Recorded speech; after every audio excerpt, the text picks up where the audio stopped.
यहाँ पर सबसे पहले बात करेंगे क्लास 6 हिस्ट्री, बिल्कुल शुरुआत से बात करेंगे, वो भी पहले चैप्टर से बात करेंगे और खत्म करने के बाद इससे जितने भी क्वेश्चन बनेंगे उन क्वेश्चन को भी इस क्लास में खत्म किया जाएगा। तो आइएगा वीडियो को शुरू करते हैं। यहाँ पर आपको सिर्फ ऐसे ही पॉइंट आपको बताऊंगा जो कि परीक्षा की दृष्टि से इम्पोर्टेंट रहेंगे, जिन्हें मैं यहाँ पर हाईलाइट करके रखा हुआ हूँ। तो आइएगा इस इम्पोर्टेंट पॉइंट को यहाँ पर देख लेते हैं। तो इम्पोर्टेंट पॉइंट यहाँ से शुरू होते हैं। अतीत के बारे में हम क्या जान सकते हैं? अतीत के बारे में हम लोग बहुत कुछ जान सकते हैं। क्या क्या जान सकते हैं? जैसे कि लोग पहले क्या खाते थे, कैसे कपड़े पहनते थे, किस तरह के घरों में रहते थे। हम आखेटकों यानी कि शिकारियों, पशुपालकों, कृषकों, शासकों, व्यापारियों, पुरोहितों, शिल्पकारों, कलाकारों, संगीतकारों या फिर वैज्ञानिकों के जीवन के बारे में जानकारियां हासिल कर सकते हैं। यही नहीं, हम यह भी पता कर सकते हैं कि उस समय बच्चे कौन से खेल खेलते थे और कौन सी कहानियां सुना करते थे, कौन से नाटक देखा करते थे या फिर कौन से गीत गाते थे। हम लोग ये सब कुछ जान सकते हैं। किन कारणों से जान सकते हैं, वे ही कारण इस चैप्टर में पढ़ेंगे। तो आइएगा यहाँ पर देख लेते हैं इम्पोर्टेंट पॉइंट। जैसे कि यहाँ पर सबसे पहले बात किसकी की गई है? लोग कहाँ रहते थे। इम्पोर्टेंट पॉइंट ही मैंने यहाँ पर हाईलाइट आपके लिए करके रखे हैं। इस प्रकार से आप यहाँ पर देख सकते हैं। जैसे कि यहाँ पर बात की गई है लोग प्राचीन काल में कहाँ पर रहते थे। तो यहाँ पर आपके लिए इम्पोर्टेंट पॉइंट, और यहाँ से ही क्वेश्चन कई बार एग्जाम में पूछे गए हैं, उसका प्रूफ भी मैं आपको यहाँ पर बताऊंगा। ठीक, तो यहाँ पर नर्मदा नदी की बात की गई। किसकी? नर्मदा नदी। यहाँ पर लिख लीजिएगा आप सभी लोग। नर्मदा नदी के बारे में अगर मैं बात करूं, ठीक, कई लाख वर्ष पहले लोग इस नदी के तट पर रह रहे थे। अगर आपसे पूछा जाए कि कई लाख वर्ष पहले लोग किस नदी के तट पर रह रहे थे, तब आपका आंसर होगा वहां पर नर्मदा नदी। ठीक, यहाँ पर रहने वाले आरंभिक लोगों में से कुछ कुशल संग्राहक थे। यानी कि जो नर्मदा नदी की घाटी के आसपास लोग रहते थे वो कैसे थे? वो थे कुशल संग्राहक। ठीक, संग्राहक का मतलब होता है, क्या मतलब होता है? जंगलों में से जो कंदमूल फल हैं उनको एकत्रित करना। ठीक, जो आसपास के जंगलों की विशाल संपदा से परिचित होते थे, वे अपने भोजन के लिए जड़ों व फलों व जंगल से अन्य उत्पादों का यहीं से संग्रह किया करते थे। वे जानवरों का आखेट यानी कि शिकार भी करते थे। अगर आपसे क्वेश्चन पूछा जाए कि प्राचीन काल में जो कुशल संग्राहक थे वो किस क्षेत्र में रहते थे, तब आपका उत्तर क्या होगा? नर्मदा नदी यानी कि नर्मदा घाटी या उसके क्षेत्र के आसपास रहते थे। इंपॉर्टेंट पॉइंट आपका मैंने यहाँ पर क्लियर कर दिया है। अब बात करेंगे नेक्स्ट पॉइंट की। ठीक, तो नेक्स्ट पॉइंट यहाँ पर आ चुका। ठीक, यहीं पर आपके एग्जाम में एक क्वेश्चन पूछा गया था, वो भी क्वेश्चन आपके सामने मैं डिस्कस करूंगा, तो टेंशन मत आप लीजिएगा। यहाँ पर सबसे पहले बात करें उत्तर पश्चिम की सुलेमान और किरथर की पहाड़ियां। अगर आपसे एग्जाम में पूछा जाए, क्या पूछा जाए? किरथर और सुलेमान की पहाड़ियां भारत की किस दिशा में है, तब आपका उत्तर क्या होगा? उत्तर पश्चिम दिशा में स्थित हैं। तो ये पहाड़ियां बहुत ही ज्यादा इंपॉर्टेंट है और क्वेश्चन भी यहीं से एक बना था। वो क्वेश्चन मैं आपको इस इंपॉर्टेंट पॉइंट को बताने के बाद यहाँ पर दिखा दूंगा। ठीक, तो जान लेते हैं सुलेमान और किरथार पहाड़ियों के बारे में। इसी क्षेत्र में ऐसे स्थान है, कैसे स्थान, जहां लगभग 8000 वर्ष पूर्व स्त्री पुरुषों ने सबसे पहले गेहूं और जौ जैसी फसलों को उपजाना आरंभ कर दिया। क्वेश्चन आपसे डायरेक्ट यहीं से पूछा जाएगा, सबसे पहले स्त्री और पुरुषों ने किस स्थान पर गेहूं और जौ जैसी फसलों को उपजाना शुरू किया, तब आपका उत्तर क्या होगा? सुलेमान और किरथर की पहाड़ियों में। कहां पर? सुलेमान और किरथर की पहाड़ियों में, जो कि उत्तर पश्चिम में स्थित है। मैप के माध्यम से मैं आपको बता दूंगा। ठीक, तो यहाँ पर मैंने कंफर्म कर दिया। सबसे पहले गेहूं की बात करें, किसकी? गेहूं की बात करें। अगर मैं जौ की बात करूं तो ये कहां पर स्त्री पुरुष ने उगाए थे?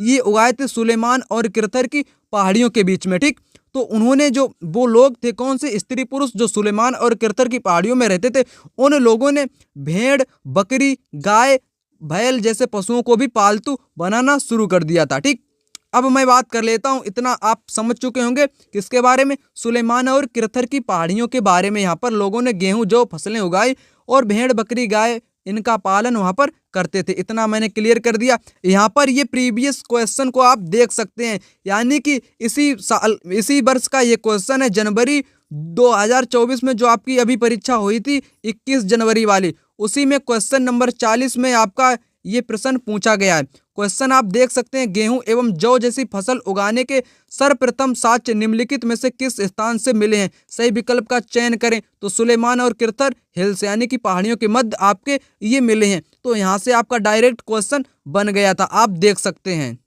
अब मैं बात कर लेता हूँ उत्तर पूर्व में गारो तथा मध्य भारत में विंध्य जो पहाड़ियों का पता लगाना है, यानी कि इनके बारे में यहाँ पर जानकारी दी गई है। ये ऐसे अन्य क्षेत्र हैं जहाँ पर कृषि का विकास हुआ और जहाँ सबसे पहले चावल उपजाया गया। बस इंपॉर्टेंट पॉइंट आपको यहाँ पर मिल गया। अगर क्वेश्चन पूछा जाए कि चावल सबसे पहले कहाँ पर उपजाया गया, तब आपका उत्तर क्या होगा?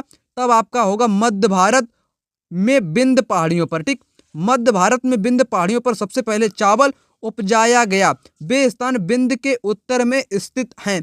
क्वेश्चन अगर पूछे गेहूं की बात करें और जौ की बात करें, तब आपको सुलेमान और किरथर के बारे में वहां पर बता देना। चावल की बात करें तो विंध्य की पहाड़ियों, आपको गारो की जो पहाड़ियां हैं उत्तर पूर्व में, जो गारो तथा मध्य भारत में दो विंध्य की पहाड़ियां, वो आपको यहाँ पर बता देनी है। ठीक, तो इस प्रकार से आपका ये मानचित्र है। विंध्य की पहाड़ियां मध्य भारत में स्थित है। ये आपकी नर्मदा घाटी है इस प्रकार से। ठीक, यहाँ पर आप देख सकते हैं इस प्रकार से ये आपका यहाँ पर मैप दिया गया है। ठीक, तो मैं बात कर लेता हूं अगले इंपॉर्टेंट हाईलाइट किए गए पॉइंट की। तो इंपॉर्टेंट पॉइंट यहां पर दिया गया है। पॉइंट कहता है, क्या कहता है? सिंधु तथा उसकी सहायक नदियों के बारे में इंपॉर्टेंट पॉइंट है। सहायक नदियां उन्हें कहते हैं जो एक बड़ी नदी में मिल जाती हैं। लगभग कितना दिया गया? 4700 वर्ष पहले पूर्व इन्हीं नदियों के किनारे कुछ आरंभिक नगर फले फूले थे। क्वेश्चन बन सकता है, यानी कि अगर आपसे पूछे जाए जो आरंभिक नगर थे, ठीक, कैसे नगर? जो पहले के जो शुरुआती नगर थे, आरंभिक नगर थे, वो किन नदियों के किनारे विकसित हुए थे? तो आपको क्या बताना है? तो आपको बताना है कौन सी नदी? सिंधु नदी। कौन सी नदी? सिंधु नदी के ही क्षेत्र में सबसे पहले आरंभिक नगर विकसित हुए थे। कितने वर्ष पहले? 4700 वर्ष पहले। तिथि भी यहाँ पर याद रखिएगा। ठीक, तो इन नगरों में लगभग विकास 2500 वर्ष पूर्व हुआ था। लेकिन जो यहाँ पर क्या दिया गया? 4700 वर्ष पूर्व इन नदियों के किनारे कुछ आरंभिक नगर बसे हुए थे, यानी कि फले फूले हुए थे, और इसका जो विकास है वो 2500 वर्ष पूर्व में हुआ था। इतना याद रखिएगा। अगर मैं बात करूं अगले पॉइंट की, ठीक, अगला पॉइंट यहाँ पर क्या है? गंगा और इसकी जो सोन नदी है, सहायक नदी, उसके बारे में। ठीक, गंगा आपकी उत्तर भारत में प्रभावित होती है, उत्तराखंड से बंगाल की खाड़ी तक इसकी यात्रा होती है। ठीक, उसकी एक सहायक नदी है जिसका नाम क्या है? सोन नदी। ठीक, तो इसके बारे में यहाँ पर इंपॉर्टेंट पॉइंट क्या है? गंगा के दक्षिण में इन नदियों के आसपास क्षेत्र प्राचीन काल में मगध यानी कि वर्तमान बिहार के नाम से जाना जाता था। डायरेक्ट क्वेश्चन यहीं से एग्जाम में पूछा गया है। ठीक, डायरेक्ट क्वेश्चन यहीं से एग्जाम में पूछा गया है। गंगा के दक्षिण में इन नदियों के आसपास के क्षेत्र को क्या कहते थे? मगध कहते थे, जिसे वर्तमान में बिहार के नाम से जानते हैं। इसके बहुत जो शक्तिशाली राजा यानी कि शासक भी हुए और उन्होंने एक विशाल राज्य की स्थापना भी की। ठीक, अन्य हिस्सों में भी ऐसे राज्यों की स्थापना की गई थी। यहाँ पर इंपॉर्टेंट पॉइंट को भी एक बार देख लेते हैं। दक्षिण एशिया, जिसे आधुनिक भारत, पाकिस्तान, बांग्लादेश, नेपाल, भूटान, श्रीलंका और अफगानिस्तान, ईरान, चीन, म्यांमार आदि पड़ोसी देशों को दर्शाता है। कौन? दक्षिण एशिया इन चीजों को दर्शाता है। दक्षिण एशिया एक महाद्वीप से छोटा है, लेकिन विशालता और बाकी एशिया से समुद्रों, पहाड़ियों तथा पर्वतों से बटे होने के कारण इसे उपमहाद्वीप कहा जाता है। क्या कहा जाता? उपमहाद्वीप कहा जाता है। यहाँ पर देख लेते हैं इस इम्पोर्टेंट, इसमें जुड़े भी कई इम्पोर्टेंट पॉइंट हैं जिसे आप मिस नहीं कर सकते हैं। ठीक, लोगों ने सदैव उपमहाद्वीप के एक ऐसे हिस्से में यात्रा की है। ठीक, यानी कि जो लोग थे प्राचीन काल में, वो ज्यादातर जो यात्राएं किया करते थे वो उपमहाद्वीप भारत में ही यात्रा किया करते थे। क्यों करते थे वो भी यहाँ पर आपको बताएंगे। और कभी कभी लोग हिमालय के क्षेत्र जैसे कि पर्वत, पहाड़ियाँ, रेगिस्तान, नदियों तथा समुद्रों के समुद्रों के कारण जो यात्रा जोखिम भरी होती थी, फिर भी वे लोग यात्राएं करते थे। अतः कभी लोग, अब यहाँ पर इम्पोर्टेंट पॉइंट आप समझ सकते हैं, जो लोग प्राचीन काल में यात्राएं क्यों करते थे।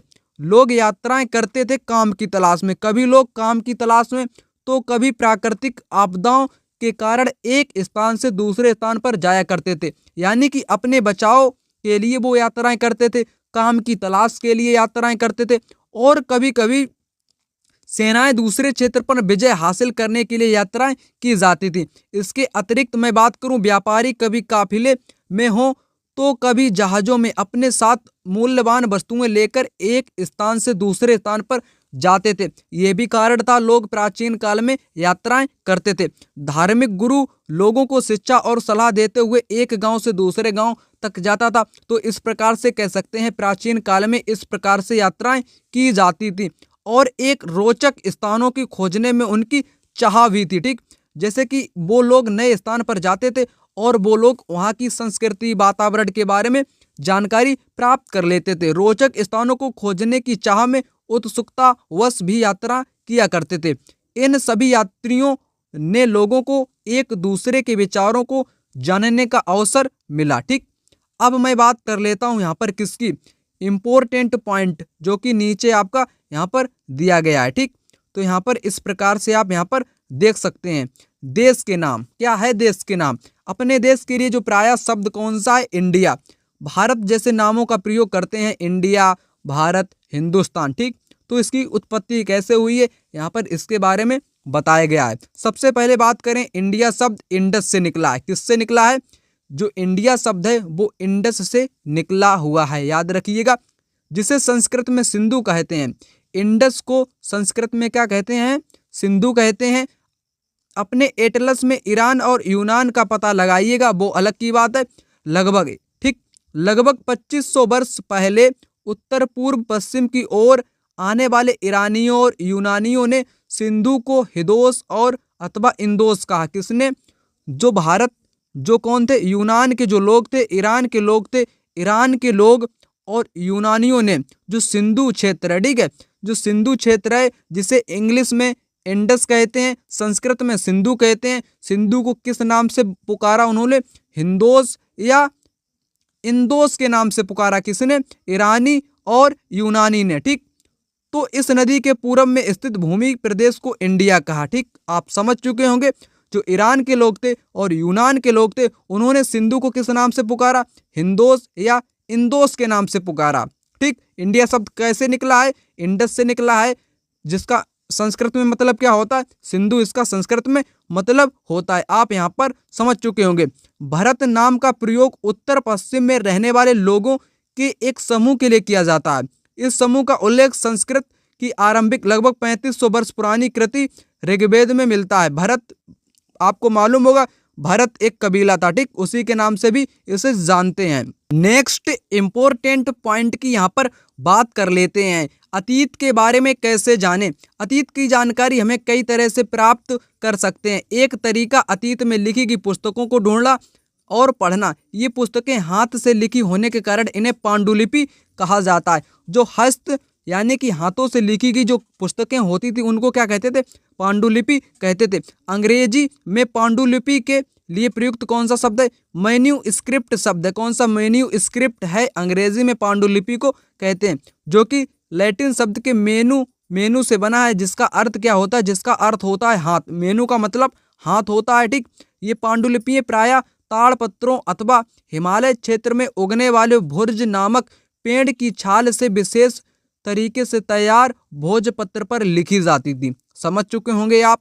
जो पांडुलिपि है उसको अंग्रेजी में मेनू स्क्रिप्ट कहते हैं, जो कहाँ से निकला है, मेनू शब्द से निकला है, जिसका मतलब होता है हाथ। ठीक, जो ये पांडुलिपियां थी ये प्रायः किस पेड़ की छाल पर लिखी जाती थी, ताड़पत्र। ठीक, जो कि हिमालय क्षेत्र में पाए जाने वाले एक भुर्ज नाम का पेड़ था, उसी की छाल से ये पांडुलिपियां लिखी जाती थी। यहाँ पर आप देख सकते हैं 1000 वर्ष पहले किस प्रकार का प्राप्त हुआ है पांडुलिपि। यहाँ पर इस चित्र को आप देख सकते हैं, जो कि 1000 वर्ष पहले इसी प्रकार से पांडुलिपियां लिखी जाती थी, जो कि एक ताड़पत्र है, जो कि भुर्ज नामक पेड़ की छाल से बनाया गया ताड़पत्र है, उसी पर इस प्रकार से लिखी गई यहाँ पर।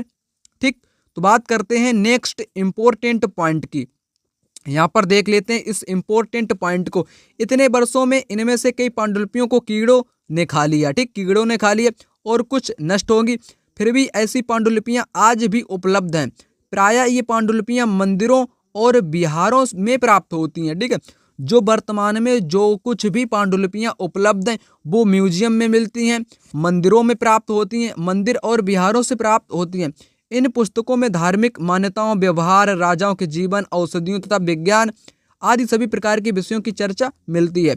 इनके अतिरिक्त हमारे यहाँ महाकाव्य, कविताएं, नाटक भी और इनमें से कई संस्कृत में लिखे हुए मिलते हैं, जबकि अन्य प्राकृत और तमिल में है। यहाँ पर एक पॉइंट आप नोट कर सकते हैं, प्राकृत जो भाषा है इसका प्रयोग आम लोग करते थे, ठीक, प्राकृत का जो प्रयोग है वो आम लोग करते थे। यहाँ पर देखते हैं अभिलेख। हम अभिलेखों का भी अध्ययन कर सकते हैं। ऐसे लेख पत्थर अथवा धातु जैसे कि अपेक्षाकृत कठोर सतहों पर उत्कीर्णित किए जाते हैं, उन्हें कहते हैं अभिलेख। क्या कहते हैं? उन्हें कहते हैं अभिलेख। यहाँ पर लिख देता हूँ। जो अभिलेख होते हैं, अगर पूछा जाए कि अभिलेख किसे कहते हैं, पत्थर अथवा कठोर ऐसी धातु जिस पर जो लेख हैं वो कैसे होते हैं, उत्कीर्णित होते हैं, उन्हें ही कहते हैं अभिलेख या स्तंभ लेख भी कह सकते हैं, ठीक। तो यहाँ पर आप समझ चुके होंगे इस पॉइंट को। यहाँ पर इस प्रकार से आपका, या मान लीजिए यहाँ पर किसी धातु है अथवा किसी प्रकार का जो अपेक्षाकृत कठोर सतह है, उस पर यहाँ पर इस प्रकार से जो है, यहाँ पर आप इस प्रकार से देख सकते हैं, ठीक। तो यहाँ पर सबसे पहले बात करें किसकी, राजाओं तथा रानियों सहित अन्य स्त्री पुरुषों ने अपने कार्यों के विवरण उत्कीर्णित करवाए, जिससे पता चले जनता वहाँ पर देख सकती है उनकी उपलब्धियों के बारे में। उदाहरण के लिए प्रायः शासक लड़ाइयों में अर्जित विजयों का लेखा जोखा कहाँ पर रखते थे, वो भी यहाँ पर शिलालेख, स्तंभ लेख, ठीक, जो कि धातु या कठोर सतह पर खुदे होते हैं। उन्हीं के जरिए इनकी जानकारी प्राप्त की जा सकती थी। यहाँ पर आपको एक, यहाँ पर क्या दिया गया है, इस प्रकार से देख सकते हैं। लगभग 2250 वर्ष पुराना यह अभिलेख वर्तमान अफगानिस्तान के कंधार से प्राप्त हुआ। ये कहाँ से प्राप्त हुआ है? ये कंधार जो कि अफगानिस्तान में पड़ता है। अभिलेख अशोक का नाम शासक के आदेश पर उत्कीर्णित करवाया गया था। ये जो अभिलेख आपको यहाँ पर नजर आ रहा है, ये अशोक का अभिलेख है। ज्यादातर जो अभिलेख प्राप्त हुए हैं वे जो अभिलेख हैं वो राजा अशोक के ही प्राप्त हुए हैं। यहाँ पर अगर बात करें इस अभिलेख में कौन सी भाषा प्रयुक्त की गई है, उस भाषा को आप यहाँ पर देख सकते हैं। इस क्षेत्र में विस्तृत रूप से यूनानी तथा अरामोइक नामक दो भिन्न लिपियों का प्रयोग किया जाता था। कहाँ पर? अफगानिस्तान में अरामेइक तथा यूनानी लिपियों का प्रयोग किया जाता था। यहाँ पर इम्पोर्टेंट पॉइंट आप एक समझ सकते हैं पुरातत्वविद के बारे में। कई वस्तुएं अतीत में बनी हैं, प्रयोग में लाई जाती हैं। ऐसी वस्तुओं का जो अध्ययन करने वाला व्यक्ति होता है उसे कहते हैं पुरातत्वविद। क्या कहते हैं? पुरातत्वविद कहते हैं। और उन वस्तुओं को क्या कहते हैं? उन वस्तुओं को कहते हैं पुरातत्व, ठीक, उन वस्तुओं को कहते हैं पुरातत्व और इसके अध्ययन करने वाले को कहते हैं पुरातत्वविद।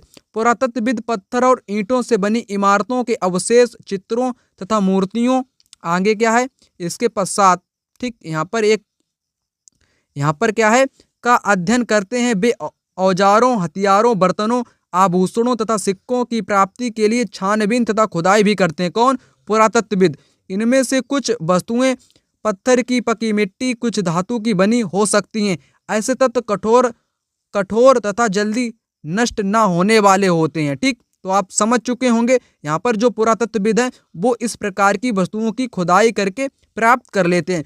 पुरातत्वविद जानवरों, चिड़ियों तथा मछलियों की हड्डियां भी ढूंढते हैं। इनसे उन्हें यह जानने में मदद मिलती है अतीत में लोग क्या खाते थे। वनस्पतियों के विशेष जो अवशेष हैं वो बहुत मुश्किल से बच पाते हैं, क्योंकि वनस्पति शीघ्र ही नष्ट होने वाली चीज होती है। यदि अन्न के दाने अथवा लकड़ी के टुकड़े जल जाते हैं तो वे जले हुए रूप में बचे रहते हैं, ठीक। इस प्रकार से आप यहाँ पर समझ सकते हैं। नेक्स्ट इम्पोर्टेंट पॉइंट यहाँ पर क्या है जो कि हाईलाइट किया हुआ है, उस समय के जो शासक लोग थे वो अपनी जानकारी के लिए उस समय लेखा जोखा रखते थे। जो शासक लोग थे वो अपने बारे में बताने के लिए प्राचीन काल में लेखा जोखा रखते थे, ठीक, जिसके कारण हम उनके बारे में जानकारियां प्राप्त कर सकते हैं। अगर मैं बात कर लूँ किसकी, शिकारी, मछुआरे, संग्राहक, कृषक, पशुपालक, इनके बारे में जानकारियाँ नहीं प्राप्त होती थी, क्योंकि ये लोग जो थे ये लोग लेखा जोखा नहीं रखते थे, इसी कारण इनके बारे में जानकारियाँ नहीं प्राप्त होती हैं, जबकि शासक के बारे में जानकारियाँ प्राप्त होती हैं। यहाँ पर एक मतलब कि यहाँ से एक क्वेश्चन बन चुका है। पुरातत्व तत्व की सहायता से हमें उनके जीवन को जानने में मदद मिलती है, हालांकि अभी भी इनके बारे में बहुत कुछ जानना शेष है। यहाँ पर बात कर लेते हैं तिथियों का मतलब। जैसे आप ईसा पूर्व या ईसा पूर्व आपका हो गया, ईसवी बाद हो गया, संवत हो गया, इस प्रकार की आप तिथियों को देखते होंगे। अगर तुमने तिथि के विषय में पूछें तो तुम शायद उस दिन की तारीख, माह, वर्ष, महीने, 2000 या इसी तरह का कोई वर्ष बताओगे। ठीक, वर्ष की गणना ईसाई धर्म प्रवर्तक ईसा मसीह के जन्म की तिथि से की जाती है। जैसे कि यहाँ पर 2000 वर्ष कहने का तात्पर्य क्या होगा, ईसा मसीह के जन्म के 200 जो 2000 वर्ष हैं उसके बाद का समय। ईसा मसीह के जन्म के पूर्व की सभी तिथियों को ईसा पूर्व कहते हैं, यानी कि ईसा की पहली कहते हैं।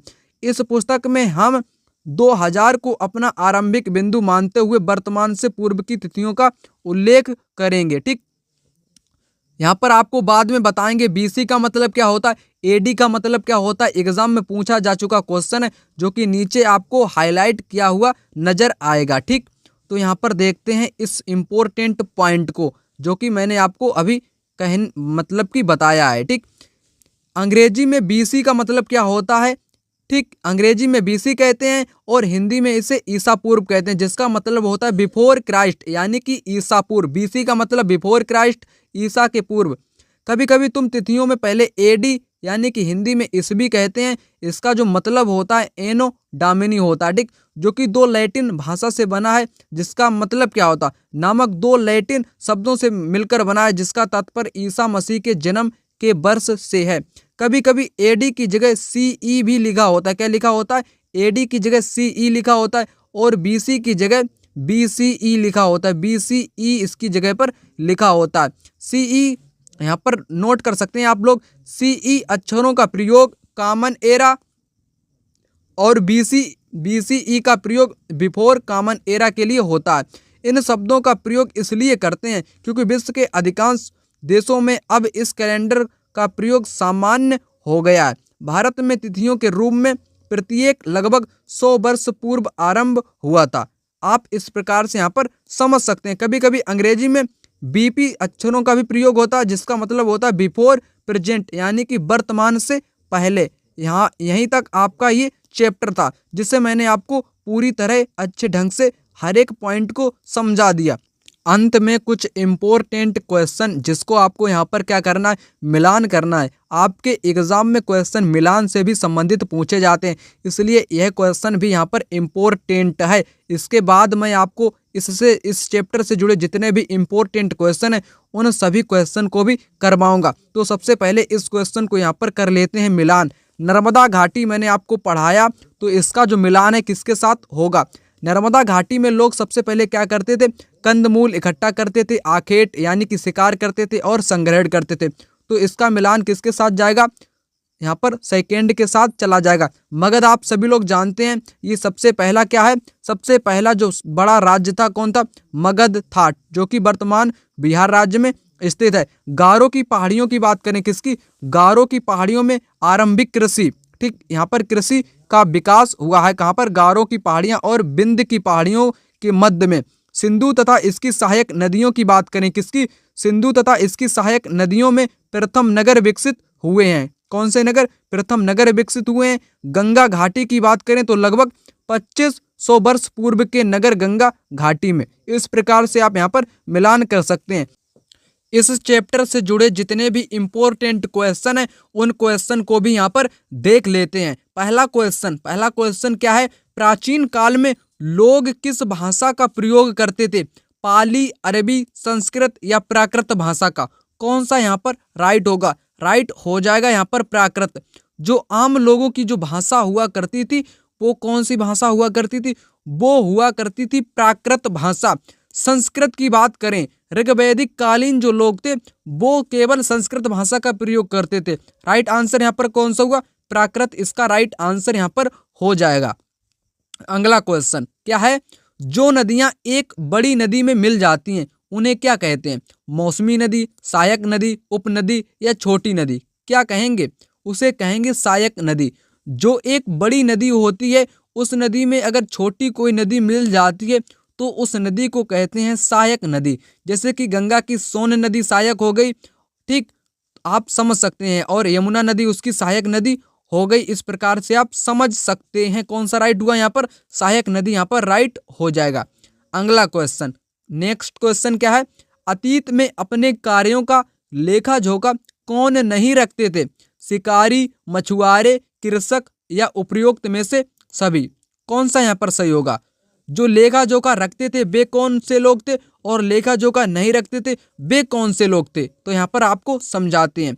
अगर यहाँ पर तो नहीं लगा हुआ है, लेखा जोखा नहीं रखते थे। अगर रखते थे, कौन से लोग रखते थे? जो शासक वर्ग हुआ करता था, जो राजा हुआ करते थे, उनके बारे में जानकारियां प्राप्त हो जाती हैं। किस कारण से? क्योंकि वो अपने बारे में लेखा जोखा रखते थे। इस कारण से जो शासक हुआ करते थे वो अपने बारे में लेखा जोखा, अपने कार्यों का लेखा जोखा रखा करते थे। जबकि शिकारी, मछुआरे, कृषक ये लोग अपने कार्यों के बारे में लेखा जोखा नहीं रखते थे। राइट आंसर यहाँ पर हो जाएगा उपयुक्त में से सभी। अगला क्वेश्चन यहाँ पर आ चुका है। क्वेश्चन, कृषि का आरंभ कब हुआ? कब हुआ इसका आरंभ? 10,000 वर्ष पहले, 8,000 वर्ष पहले, 50,000 या 40,000? कौन सा यहाँ पर राइट होगा? राइट हो जाएगा यहाँ पर 8,000 वर्ष पहले कृषि का आरंभ हुआ था। आपको कमेंट बॉक्स में कमेंट करके बताना है। क्या बताना है? कमेंट बॉक्स में कमेंट करके बताना है कि 8,000 वर्ष पूर्व किस स्थान पर कृषि का आरंभ हुआ? किस स्थान पर कृषि का आरंभ हुआ? मैंने आपको चैप्टर के शुरुआत में ही इम्पोर्टेंट पॉइंट में बताया था, किरथर और सुलेमान के बारे में, बिंद एवं गारो की पहाड़ियों के बारे में, नर्मदा घाटी के बारे में, गंगा घाटी के बारे में, मगध के बारे में। इन सभी के बारे में जब बताया था तभी मैंने आपको बताया था कृषि के आरंभ के बारे में। सबसे पहले गेहूं और जौ के अवशेष कहाँ से प्राप्त हुए हैं और चावल के अवशेष सबसे पहले कहाँ पर प्राप्त हुए हैं। मैंने आपको सब कुछ बता दिया। सिर्फ आपको क्या करना है, इसका उत्तर कहाँ पर करना है, कमेंट बॉक्स में कमेंट करना है, ठीक। नेक्स्ट क्वेश्चन, नेक्स्ट क्वेश्चन कौन सा यहाँ पर? मिस्र के उत्तरी तट पर एक कस्बा कौन सा है? रोसेट्टा। कौन सा कस्बा है? रोसेट्टा को याद रखिएगा, एग्जाम में पूछा जा चुका क्वेश्चन है, ठीक है। रोसेट्टा आपका कहाँ पर स्थित है? मिस्र देश के उत्तरी तट पर स्थित आपका रोसेट्टा एक कस्बा है, ठीक ना। नेक्स्ट क्वेश्चन, नेक्स्ट क्वेश्चन कौन सा है? अतीत में उपमहाद्वीप के लोग यात्राएं क्यों करते थे? काम का तलाश करने में, प्राकृतिक आपदाओं के कारण, व्यापार के लिए, या इन सभी कारणों के कारण जो लोग हुआ करते थे प्राचीन काल में उपमहाद्वीप के क्षेत्र की यात्राएं क्यों करते थे? उपमहाद्वीप का मतलब आप समझते हैं, भारत, पाकिस्तान, मतलब कि भारत के पड़ोसी देशों की ही कहा जाता है उपमहाद्वीप, ठीक।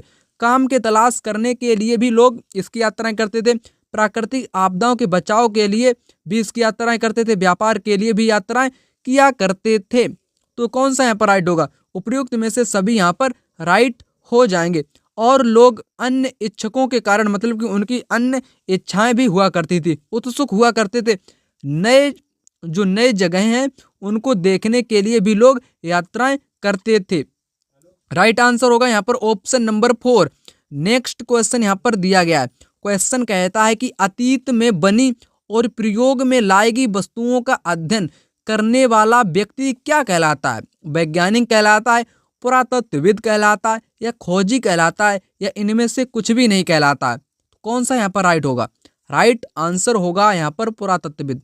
जो पुरातत्वविद होता है वो प्राचीन काल में प्रयुक्त की गई वस्तुओं का ज्ञाता होता है और उसके अध्ययन को वो अध्ययन करता है, ठीक। जो प्राचीन काल की जो वस्तुएं होती हैं उनका अध्ययन करने वाले व्यक्ति को ही कहते हैं पुरातत्वविद, और उन वस्तुओं को कहते हैं पुरातत्व। उन वस्तुओं को क्या कहते हैं? पुरातत्व कहते हैं, और उसके अध्ययन, पुरातत्व का अध्ययन करने वाले को पुरातत्वविद कहते हैं। अगला क्वेश्चन यहाँ पर कहता है, क्या कहता है? प्रायः पांडुलिपियां कहाँ प्राप्त होती हैं? मंदिरों तथा विहारों में, राजमहलों में, दुर्गों में, या इनमें से कोई नहीं? इसका आंसर कौन सा हो जाएगा? इसका सही उत्तर जो होगा वो होगा आपका यहाँ पर मंदिरों तथा विहारों से पांडुलिपियां प्राप्त होती हैं। पांडुलिपि का मतलब क्या होता है?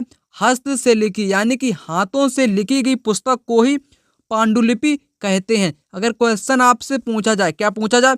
जो पांडुलिपियां हैं वो किस पेड़ के छाल से बनाई जाती थी? इंपॉर्टेंट क्वेश्चन है और यह क्वेश्चन आपके एग्जाम में भी पूछा गया है। तब आपको क्या बताना है? भुर्ज। भुर्ज नामक जो पेड़ होता है, कौन सा पेड़? भुर्ज नामक पेड़ की छाल से, पेड़ की छाल से क्या बनाया जाता है? पेड़ की छाल से पांडु जो मतलब कि इसके जो ताड़ पत्र होते हैं, भोज पत्र होते हैं, उस पर बनाई जाती है पांडुलिपि, यानी कि हाथों पर इसकी छालों पर लिखा जाता है, तब एक पांडुलिपि विकसित होती है। भुर्ज नामक पेड़ आप याद रखिएगा। क्वेश्चन अगर पूछा जाए कि भुर्ज नामक जो पेड़ होता है ये कहाँ पर पाया जाता है? ये पाया जाता है हिमालय के क्षेत्र में। कहाँ पर? हिमालय के क्षेत्र में उगने वाला कौन सा वृक्ष? भुर्ज नामक वृक्ष। इंपॉर्टेंट क्वेश्चन याद रखिएगा। कौन सा राइट हुआ? मंदिरों तथा विहारों में पाई जाती हैं, क्या पाई जाती हैं? पांडुलिपियां पाई जाती हैं। अगला क्वेश्चन, क्वेश्चन क्या कहता है कि ऋग्वेद की भाषा कौन सी है? संस्कृत है, पाली है, हिंदी है या तमिल है? कौन सी होगी? जो ऋग्वेद की जो भाषा है वो है आपकी संस्कृत। जो पाली की बात करूं किसकी? अगर मैं प्राकृत, ठीक, जो प्राकृत भाषा होती है वो आम लोगों द्वारा बोलचाल की भाषा थी। अतीत काल के जो लोग हुआ करते थे वो किस भाषा का प्रयोग करते थे? अतीत काल के लोग किस भाषा का प्रयोग करते थे? वो करते थे किस भाषा का? वो करते थे प्राकृत भाषा का प्रयोग। याद रखिएगा इंपॉर्टेंट क्वेश्चन को। अगला क्वेश्चन क्या है? दक्षिण एशिया उपमहाद्वीप का एक देश कौन सा है? आधुनिक भारत है, चीन है, रूस है या उपयुक्त में से सभी है? कौन सा यहाँ पर हो जाएगा? दक्षिण एशिया की यहाँ पर बात की गई है। ठीक, दक्षिण एशिया का मतलब क्या होता है? भारत के पड़ोसी देश म्यांमार, अफगानिस्तान, पाकिस्तान, भारत। ठीक है, तो यहाँ पर सिर्फ और सिर्फ आधुनिक भारत यहाँ पर राइट आंसर हो जाएगा। मैं बात कर लेता हूँ अगले क्वेश्चन की। अगला क्वेश्चन जो कि इंपॉर्टेंट क्वेश्चन है, ठीक, इस क्वेश्चन, ये जो क्वेश्चन है ये एग्जाम में पूछा जा चुका क्वेश्चन है। मैंने आपको शुरुआत में ही एक क्वेश्चन को दिखाया था जो कि इसी साल पूछा गया क्वेश्चन था और ये भी क्वेश्चन इंपॉर्टेंट क्वेश्चन है। गंगा के दक्षिण में फैला गंगा तथा इसकी सहायक नदी सोन के आसपास का क्षेत्र प्राचीन काल में किस नाम से जाना जाता था?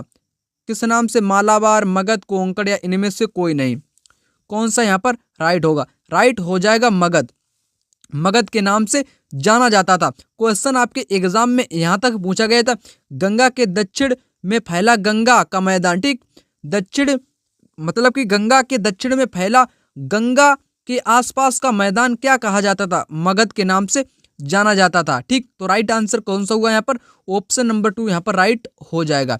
जो आपका मगध है, मगध में सबसे पहले क्या पाया गया?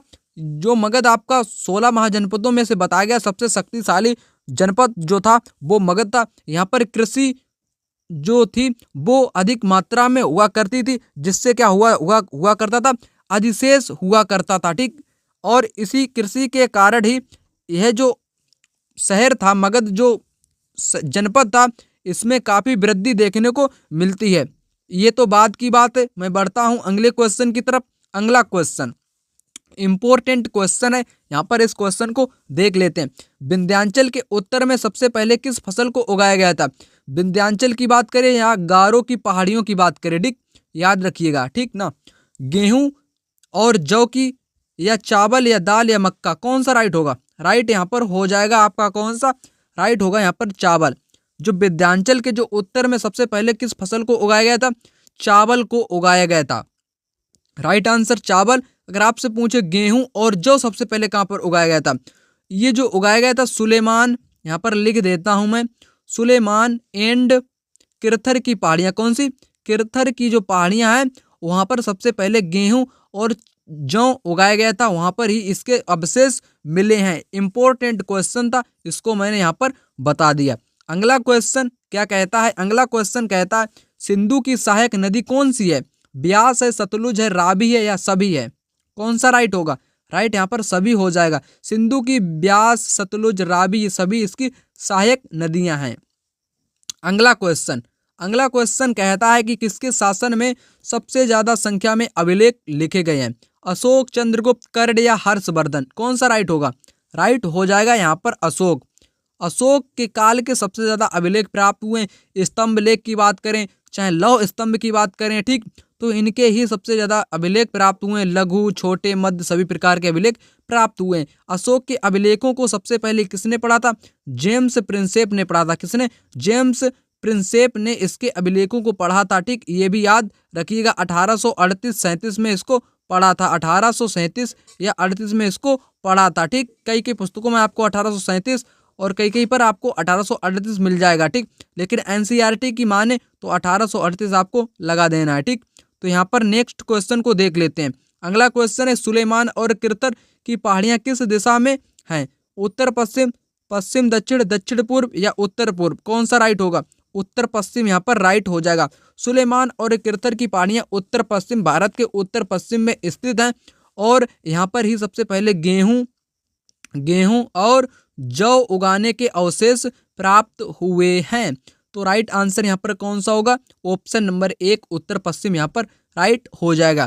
क्वेश्चन आपके लिए यहीं तक थे। अगर वीडियो आपको अच्छा लगा हो तो वीडियो को लाइक करें, चैनल को सब्सक्राइब करें। अगर आपको हमारा कंटेंट पसंद आया हो तो हमारे द्वारा जो प्रयास आपके लिए किया जा रहा है वो प्रयास आपको निरंतर इसी प्रकार दिखाया जाएगा। आप टेंशन मत लीजिएगा, आपको पूरी तैयारी इसी चैनल पर कराई जाएगी। विशेषकर एसएसटी की, किसकी? एसएसटी के अंतर्गत चाहे मैं ज्योग्राफी, पॉलिटिकल साइंस या हिस्ट्री की बात करूं, सभी की तैयारी आपको कराई जाएगी। हर दिन आपको एक एक वीडियो प्रोवाइड किया जाएगा, वो भी बेहतरीन तरीके से एनसीईआरटी नोट्स के साथ और उससे बनने वाले सभी क्वेश्चन के साथ आपको इसी प्रकार से वीडियो हर दिन मिलती रहेगी। वीडियो अंत तक देखने के लिए धन्यवाद। आपका दिन शुभ रहे। जय हिंद, वंदे मातरम।